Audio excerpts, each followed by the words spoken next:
আসার সময় পাপড়ি চাটের দোকান দেখে দাঁড়িয়ে পড়লাম।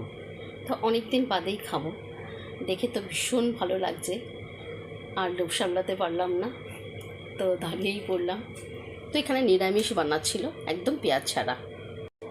যেহেতু এখানে রাম ঠাকুরের আশ্রমে পুজো করছিল, তাই এখানে নিরামিষ পাপড়ি চাট বিক্রি হচ্ছিল। সব রকম যা যা দেওয়ার তাই তাই দিয়েছিল। ওপর দিয়ে ঝুড়ি ভাজা, ধনে পাতা, তার উপরে দিয়েছিল মিষ্টি চাটনি। এই চাটনিটা খেতেই কিন্তু দারুণ লাগে।